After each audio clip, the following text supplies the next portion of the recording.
4 चरण हैं जीवन के। एक स्वयं को समझना, स्वयं में समाधानित होना, स्वयं में समाधान प्रस्तुत होना। स्वयं में जब समाधान हो जाता है तो व्यक्ति परिवार की तरफ मुड़ता है और परिवार में समृद्धि ला पाता है। और जब ऐसे परिवार में समृद्धि आ जाती है और ऐसे तमाम परिवार बन जाते हैं समृद्धि वाले, तो समाज बनता है, उसे समाज कहते हैं। फिर समाज में अभय आता है, क्योंकि सबके पास समृद्धि है। जब सबके पास समृद्धि होगी तो अभय अपने आप आएगा। तो समाज में समृद्धि ही अभय का कारण बनती है। और जब समाज में अभय आता है तब हम शोषण नहीं करते, तब हम प्रत्येक चीज़ को बचाते हैं, उसका शोषण नहीं करते। शोषण हम तब करते हैं जब हमें कमी लगती है अपने अंदर कि ये चीज़ कमी है, तब शोषण करते हैं। जब लगता है मेरे पास ज़्यादा है, हम दूसरों का पोषण करते हैं।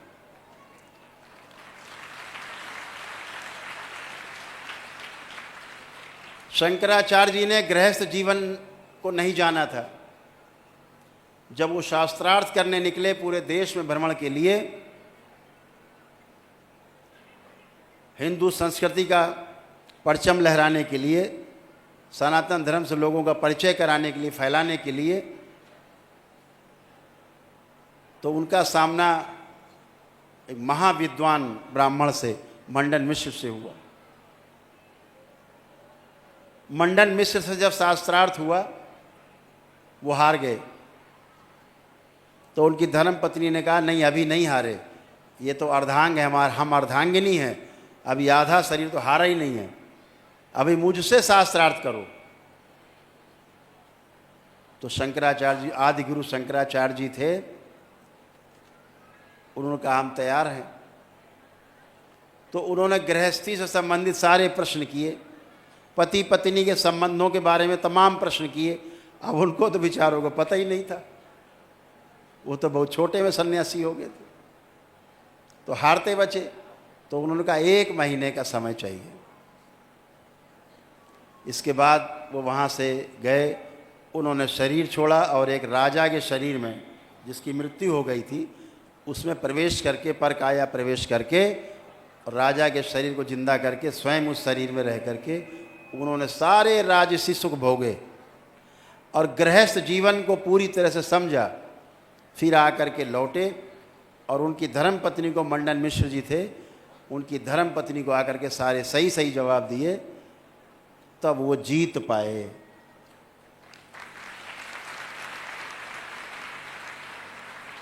इसका क्या निकलता है संदेश?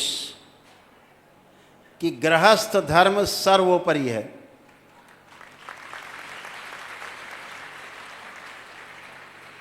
गृहस्थ धर्म सर्वोपरि है। गृहस्थ धर्म से बढ़ करके कोई धर्म नहीं है। इसीलिए दरबार परिवार परंपरा को सबसे आगे और सर्वश्रेष्ठ मानता है। जिसने अपने परिवार को नहीं जाना, परिवार को नहीं समझा, वो समाज को क्या दे पाएगा? कुछ नहीं दे पाता। बड़े दुख के साथ कहना पड़ता है, अब ये महाकुंभ में रहे, बाबा का जन्म दिवस है तो यहाँ है, अपने लिए यही पूर्ण महाकुंभ है, बाबा का दरबार है, जन्मदिन है।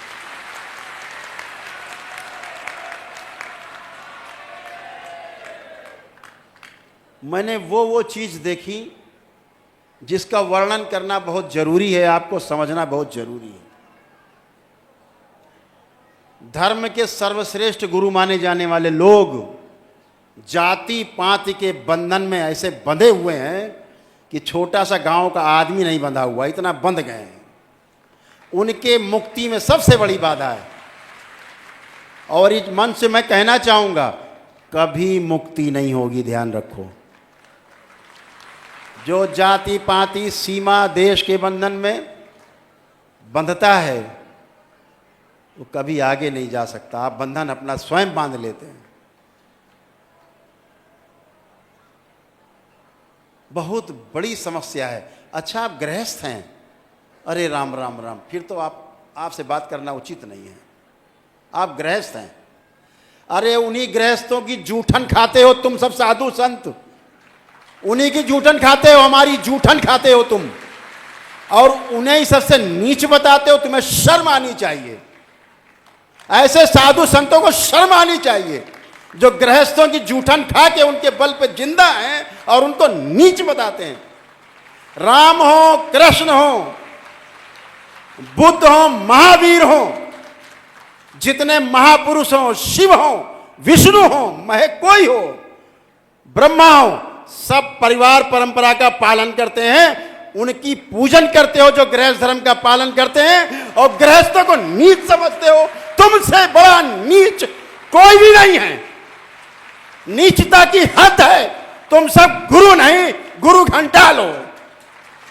तुम्हारी पोल खोलने के लिए इस दरबार का जन्म हुआ है।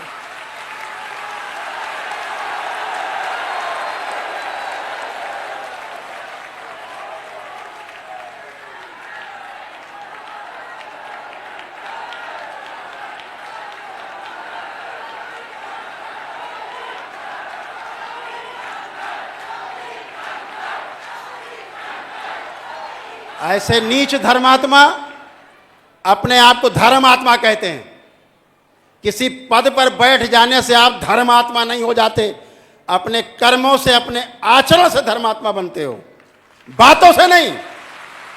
ये बातों से धर्मात्मा बनने चाहते हैं। ऐसे लोगों का समाज से बहिष्कार होना चाहिए। बहुत गहरा दुख होता है सुन करके जब ये कहते हैं अरे वो तो गृहस्थ है। अरे ये तो गृहस्थ है। तुम सन्यासी बने हो, उसी मां के कोख से पैदा हुए हो, उसी मां के रक्त से पैदा हुए हो। गृहस्थ नहीं होते तो तुम पैदा नहीं होते धरती पे। शर्म आनी चाहिए। उसी मां को गाली देते हो, मां के परिवार को गाली देते हो। तुम्हें शर्म आनी चाहिए। तुम साधु संत महामंडलेश्वर कहने लाने के लायक नहीं हो। तुम लोग पद लेने से कोई बड़े धर्मात्मा नहीं बन जाओगे। तुम ना धर्मात्मा हो, ना ज्ञानी बन जाओगे। अज्ञानी हो, अज्ञानी रहोगे। जिस प्रकार जीते थे गांव में जाति पाति में, आज उससे ज्यादा भयंकर जाति पाति का जहर लेकर के जी रहे हैं। ये मैंने पूरे महाकुंभ में देखा है। सड़े गली मानसिकता के लोग, सड़ी गली मानसिकता। ये संत हैं, ये साधु हैं जो गृहस्थों को गाली दें। राम भी गृहस्थ थे, उनके तलवे क्यों चाटते हो दिन रात? कृष्ण गृहस्थ थे, तलवे क्यों चाटते हो दिन रात कृष्ण के? वो भी गृहस्थ हैं। तब तो तलवे चाट के, भजन गा के, उनके कथावाचक बन के, ताता थैया करके आप उनका जूठन खाते हो और उन्हें सबसे नीच बताते हो। शर्म आनी चाहिए तुम सबको।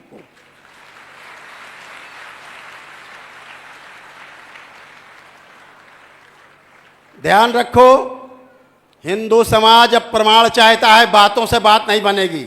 प्रमाण देना होगा। अगर तुम धर्मात्मा हो तो तुम्हारे आचरण से प्रमाण मिलना चाहिए।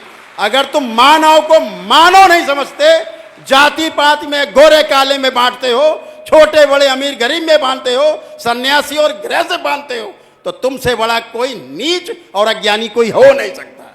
दरबार ये घोषणा करता है कि तुम अज्ञानी हो, और तुम्हारी सबकी पोल खोलने के लिए इस दरबार का जन्म हुआ। ध्यान रखो।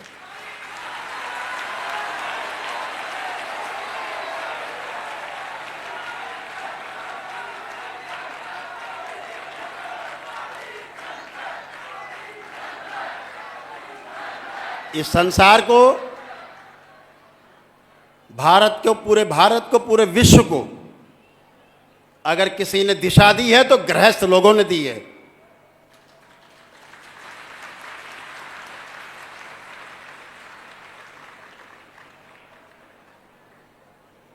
और शंकराचार्य जी, जो आदि गुरु शंकराचार्य थे, उनको भी गृहस्थ बनना पड़ा था, नहीं पूरे नहीं होते। आप आदि गुरु शंकराचार्य की परंपरा को चैलेंज करते हो। केवल गद्दी में बैठ जाने से आप धर्मात्मा हो गए, अकड़ के बैठ गए। अरे इतना मत अकड़ो कि टूट जाए तुम्हारी रीढ़ की हड्डी, 4-6 जगह टुकड़े टुकड़े हो जाए। इतना ऐंठ के बैठे हैं। इतना ऐठे हुए हैं, लगेंगे अभी टूट जाएंगे। हद है। ये धर्म है। इसीलिए तुम्हारे इन गंदी आदतों की वजह से, कुकर्मों की वजह से हिंदू समाज पथभ्रष्ट हो रहा है। दूसरी जा करके दूसरे समुदायों की तरफ, दूसरे मजहब की तरफ आकर्षित हो रहा है, तुम्हारी इन्हीं गंदी गंदी हरकतों के कारण।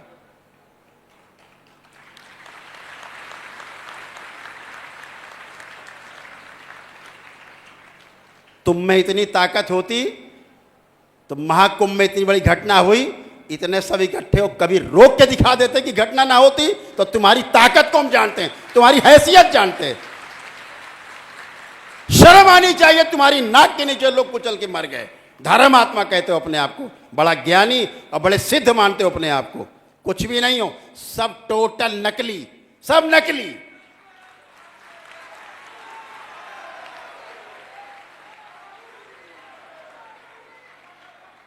दरबार पिछले 2 महीने से दरबार के सेवकों के साथ बैठ करके चर्चा करते थे।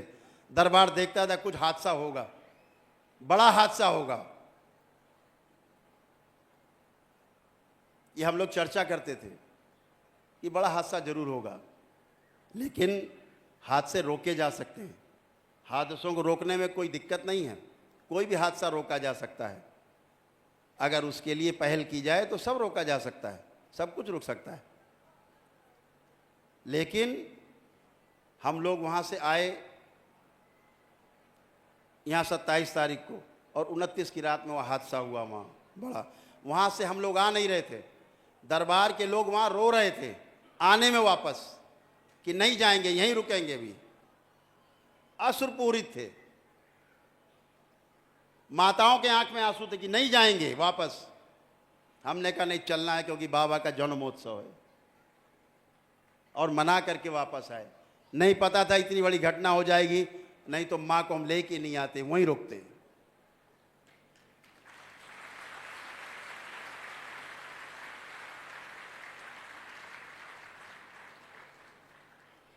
मन तो आने का नहीं कर रहा था, वहां से किसी का आने का मन नहीं था, मेरा भी आने का मन नहीं था।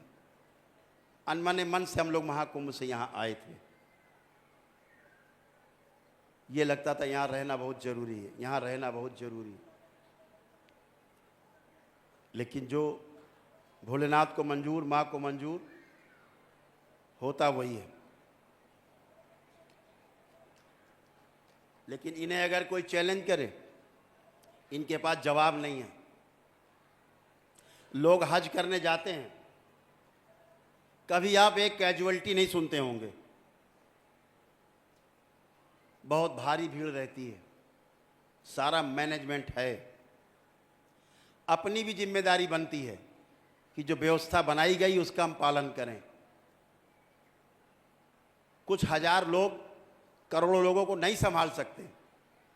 आपको दिशा दे सकते हैं, रोक सकते हैं आगे जाने से, आगे जाने का मार्ग बता सकते हैं। लेकिन जब उसका हम उल्लंघन करते हैं तो उसका परिणाम भी भोगना पड़ता है। कहना यही चाहते हैं आप सबसे, आप गृहस्थ होकर के अपने आप को नीचा नहीं समझना है। इन सन्यासियों से अपने आप को ऊपर समझना है। आप इनसे ऊपर हो।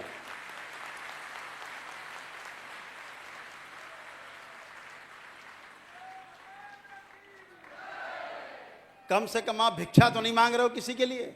श्रम कर रहे हो, अपने बच्चों को पाल रहे हो, मेहनत करके अपने बच्चों को पाल रहे हो, पढ़ा लिखा रहे हो, आगे सिखा रहे हो, आगे बढ़ा रहे हो, मेहनत कर रहे हो। अपना पेट काट के, अपना शौक ना पूरा हो वो काट के बच्चों को आगे पढ़ा लिखा रहे हैं, आगे बढ़ा रहे हैं। आप सब सर्वश्रेष्ठ हो, सबसे महान हो, सब गृहस्थ। इनकी तरह गृहस्थों से भिक्षा मांग के खा रहे हैं और गृहस्थों को ही गाली दे रहे हैं। इनके जैसे लोग तो आप बहुत अच्छे हो, बहुत आगे हो। और मुझे गर्व है, बहुत गर्व है कि गृहस्थ लोग सन्यास की दीक्षा भी लेंगे घर बैठे। जैसे ही 15वां लेवल क्रॉस होगा तंत्र का, जो भी चाहेगा सन्यास की दीक्षा लेगा और घर रहते हुए लेगा।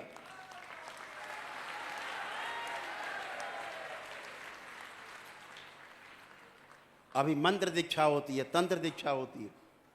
15 लेवल जो क्रॉस करेगा वो संन्यास दीक्षा में जाएगा। तो सब कुछ घर रहते हो, बाहर भी तो घर ही है। अगर घर से आप गए, आप किसी आश्रम में जाओगे तो परिवार तो मिल गया आपको, इधर परिवार छोड़ा उधर परिवार मिल गया। इसमें कौन सा बड़ा भारी बदलाव हो गया? इधर परिवार उधर परिवार, यहाँ भाई बहन वहाँ भी सब भाई बहन, यहाँ घर छोड़ा वहाँ घर मिल गया, आश्रम हो गया। छूटता क्या है? मानसिकता सही होनी चाहिए। तो घर में ही सन्यास है, घर में अपने। उसके लिए नकली लोगों के पास जा करके भिक्षा मांगने की आवश्यकता नहीं है कि महाराज हमें दीक्षा दे दो। नकली लोगों से दूर रहना है। ये नकली लोग समाज को भ्रमित कर रहे हैं। पद की लड़ाई में, केवल पद की लड़ाइयां लड़ी जा रही हैं। मैंने पूरे देखा कुंभ में, सब पद के लिए मारा मारी है। किसी की मारा मारी ये नहीं कि श्रेष्ठता में आगे कौन जाएगा, टेलीविजन में कौन ज्यादा आएगा, इसकी मारा मारी है। कुछ भी बोलना है, उल्टा सीधा सड़ा गला कुछ भी बोलना है, वह चेहरा आ जाए। ऐसे ऐसे नकली लोग बन के घूम रहे हैं, पद चाहिए। ऐसे ऐसे लोग नाम लेने में शर्म आती है, बैठे हैं पदाधिकारी बन के, धर्म अधिकारी बन के, शर्म आती है। आप मॉडल बन रहे हैं, इस युवा समाज का आप मॉडल हैं। एक श्रीमान जी कम से कम 20-25 करोड़ का आश्रम बना के बैठे हैं कुंभ मेला में, राजा भी फेल है। तुम मॉडल हो आज के युवा का, तुम यही बताना चाहते हो कि इसी तरह रहना है, तुम सन्यासी हो। भोगी है नंबर 1 के, 1 नंबर के भोगी, नंबर 1 के अय्याश।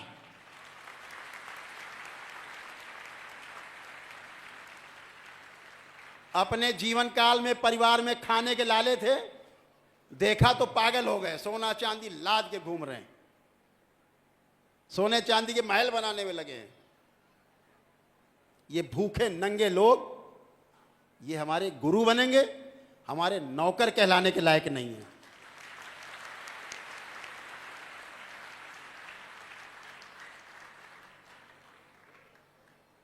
हमारे ऋषि मुनियों ने अपने अपने परिवारों के साथ, हमारे जितने ऋषि मुनि रहे सब गृहस्थ थे, सारे गृहस्थ। जिन्होंने इतने बड़े बड़े ग्रंथ लिखे हैं, जिन्हें पढ़ के बड़े भारी मठाधीश बनते हैं, ये सब, वो सारे के सारे सब गृहस्थ थे, सब गृहस्थ थे। और एक बात और बता दें, इसमें से 95% लोग ब्राह्मण नहीं थे। जितने ऋषि मुनि हुए 95% से ज्यादा लोग ब्राह्मण थे नहीं, ब्राह्मण अपने आचरण से ब्राह्मण हुए, वो पैदाइशी ब्राह्मण नहीं थे।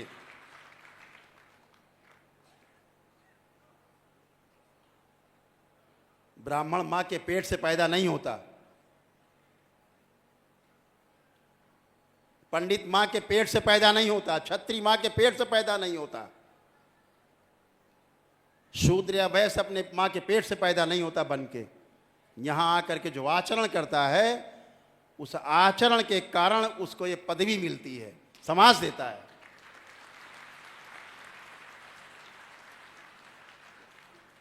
इस समाज ने कभी जाति पात का भेद नहीं किया, योग्यता को सम्मान दिया हमेशा। योग्यता रही है तो इस समाज ने झुक करके सम्मान दिया है, चाहे ब्राह्मण क्यों ना रहे, उन्होंने सम्मान दिया है। इस समाज ने, हिंदू समाज ने कभी कमी नहीं रखी, अपने को जाति पात के बंधन में नहीं बांधा, सब तोड़ा है इसने। लेकिन जब ये बैठ जाते हैं गेरुआ पहन के, तो इनकी बुद्धि घूम जाती है, फिर ये जाति पात बनाते हैं बंधन।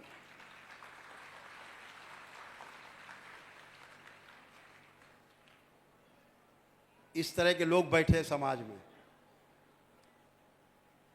तो बहुत पीड़ा होती है कि ये लोग हम लोगों का, ये धर्म गुरु हम लोगों के हैं। अरे तुम शर्म गुरु हो, तुम धर्म गुरु नहीं, शर्म करो तुम अपने ऊपर।